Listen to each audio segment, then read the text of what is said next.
Hello, this is Michael D. Friedman with CinemATL, and this is 4 Good Things About Ready Player One.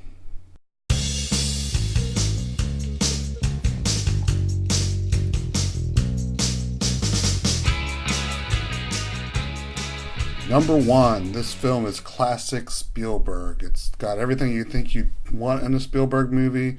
It's got that spectacle filmmaking. It's got that sense of wonder and those awestruck moments where people are looking at the camera going, ah.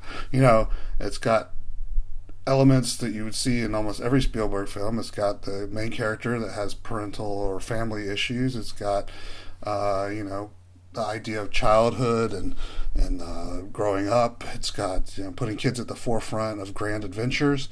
It's definitely a Spielberg film. Number two is the nerd culture that's in this film. It's definitely filled with 80s nostalgia and video game culture. It's all over it. I mean, this is just a nerd's dream. Somebody who grew up in the 80s, like me, 80s and 90s, you're going to feel right at home with all the references in it. And I will say, as somebody who's tried to read the book on a couple occasions, I found it too dense in the book. With all the references, it slowed down the actual action in the book, but in the film, it's more of a side note. So the action can play out like it normally would in a film, and you're not distracted by all the heavy 80s cultural references, even though they're there. They're nice to see, and it's a lot of fun. The movie really brings that out a little bit better than I think even the book does. Number three, I would say the veteran actors in this film. Specifically two, Ben Mendelsohn and Mark Rylance. Ben Mendelsohn plays the villain character, Sorrento. He is a very typical 80s movie villain, and it fits right in with that 80s feel. He is a total corporate guy. He's totally in it just for the money. Greed is good type guy. He's menacing, but he's also a little bit bumbling in how he doesn't really relate to the overall themes of the movie. And Mark Rylance, who plays the creator of this Oasis, which is the world that the movie takes place in, this virtual reality world, he plays Halliday, and he just exudes a character straight from the 80s. You imagine this guy growing up listening to Rush, playing D&D in his basement, and he's just perfect in the role. And then finally, number four is the Easter eggs in the film. Like I said, there's a ton of 80s references in it. There's tons of video game references in this film. It's just pop culture smorgasbord, if you will.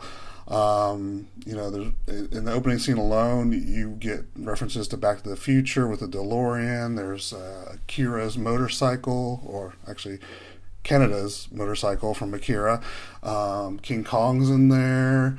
There's Jurassic Park references. There's the Bigfoot big monster truck.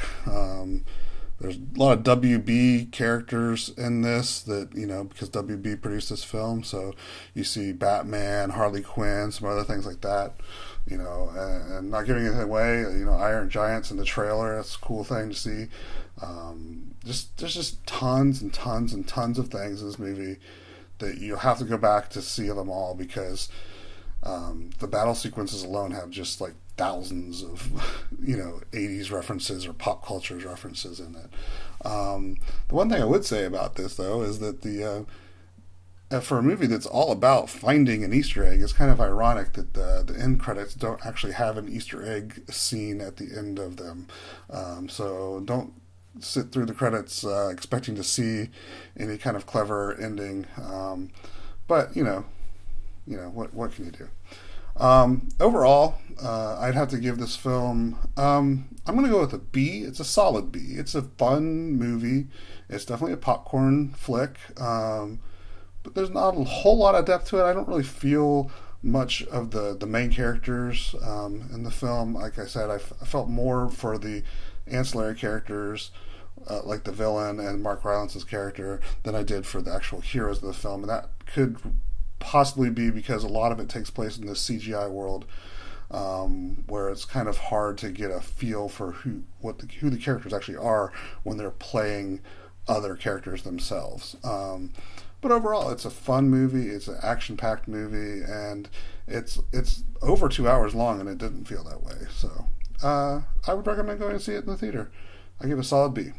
All right, that's it for this time on Four Good Things. Please come back when I post another one of these. But in the meantime, go to CinemATL.com to learn more about the Atlanta film and TV scene and find out what's shooting around town.